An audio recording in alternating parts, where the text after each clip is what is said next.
Kayo po ba mga bossing ko ay napakasipag na tao pero hindi nyo nakikita ang inyong kasipagan at puro kamalasan na at lagi walang pera mga bossing, na minsan mapapaisip ka kung bakit ano problema sa inyo, ba't lagi na lamang po kayong minamalas bagamat kayo po ay masipag. Subukan nyo po ito mga bossing dahil nagtataboy ito ng kamalasan lalo na pagdating sa usapin ng pera. Mabisa rin itong panghatak na swerte lalo na sa usapin ng pera. Kung kayo po ay may negosyo, mananaya, mahilig rumakit, mainam na subukan nyo po itong gawin. Ang dahon na ito mga bossing ko ay flakes po ng basil leaves.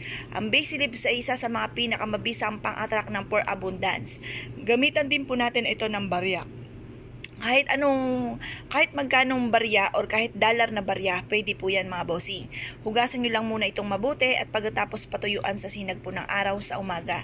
Gawin nyo po ito ng 6:30 or kaya alas 7 at ito po ibibilad pa natin hanggang alas 8 lang ng umaga ang paggawa ng mga pampaswerte. Ang mga oras na yan ay for healing at yan po ay nagbibigay din ng swerte.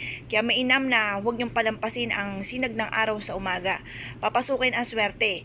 At pagkatapos mga bossing ko, kunin nyo ang inyo pong maliit na lagayan ng pera kung meron kayong box ng pera or kaya po ay meron po kayong bitbitin lagi na bag or kaya po yung sapatos nyo, pwede rin po pati ang pitaka mga bossing. Ipagpag nyo po yan, alisin nyo muna ang mga laman at pagkatapos pasinagan nyo sa sinag ng araw.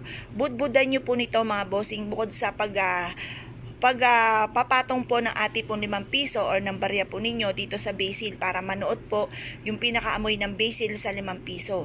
At pagkatapos nito ay pasinagan nyo sa sinag ng araw yung mga nabanggit nga po natin ng bag at wallet at ganda na taguan ng inyong pera. Pwede rin po kung meron kayong kahadihero at ito po ay nabibitbit, pasinagan nyo po yan sa sinag ng araw. At pagkatapos po nyan, pag natapos nyo ng budbudan po ng ati pong basil, ay mainam po na lahat po yan budbudan nyo kung ano po yung lagayan ninyo ng pera kasi maswerte po ang ati pong basil leaves sa pera. For abundance po yan.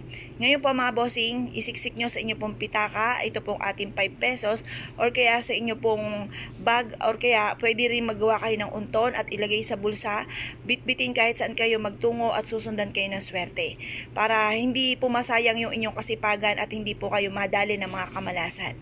Kung kayo po naniniwala sa mga gatong mga pamamaraan, huwag rin kayo makakalimot na numero 1 na humingi ng gabay bago kayo umalis ng inyong tahanan. Kayo po'y magdadasal at subukan nyo po itong gawin. Kaya kung kayo po'y gagawa ng ganitong mga pamamaraan, good luck po sa inyo lahat!